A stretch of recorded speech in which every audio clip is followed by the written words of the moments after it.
larawan na hindi ko malimutan. Aking natatandaan ng tinanong aking magulang, ano ba ang gusto ko pag lumaki ako? Ang sabi ko ay ganito, gusto ko maging tanggero para pabagsakin ang mga lasenggo. Nang lumaki ako, hawak ko ay bote't baso, nag-aalok ako sa tuwing may daraan sa kanto. Ihanda na ang lamesa, ilabas na ang pulutan, akin ang kwentuhan at inyo ang halakhakan. Ako ang gitarista at tayo'y magkakantahan, tayo'y mag-e-enjoy kahit abutin ng agahan.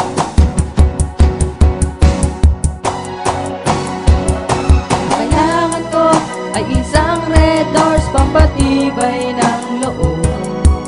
Ang isang Red Horse ay tumatagal sa magandang usapan.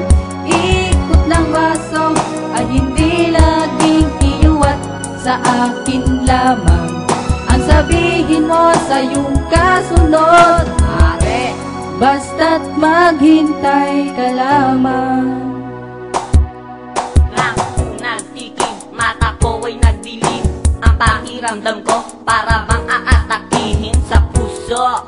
At gusto ko nang sumukot sa aking pagtayo, bigla na lang akong nahilot. Nakita ang aking ulo, lakad ko'y di na diretso, at ang aking paningin oblong na ang mga baso. Ako'y napayo ko at balik sa dating pwesto, pero ayan nga tanggero, tatagayan na ako. kung hindi man ngayon ang tamang panahon na para uminom, gagawin ko na ngayon kahit anong posisyon, kahit walang okasyon. Pag ako'y nakakupo, ito ang aking misyon.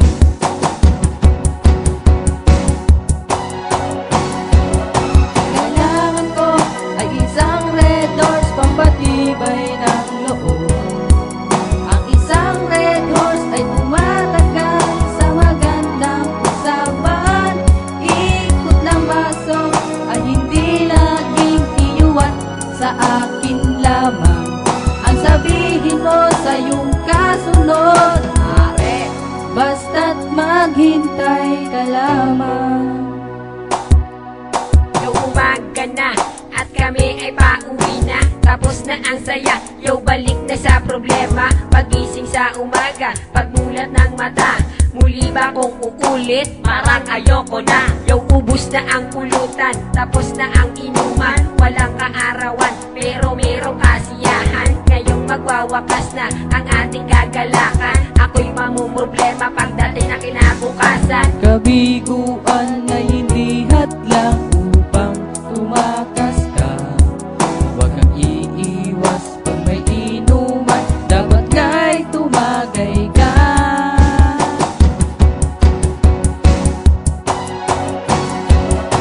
Kailangan ko ay isang Red Horse pampatibay ng loob.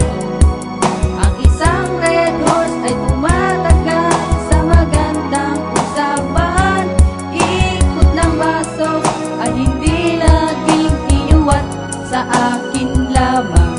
Ang sabihin mo sa iyong kasunod, Mare, basta't maghintay ka lamang.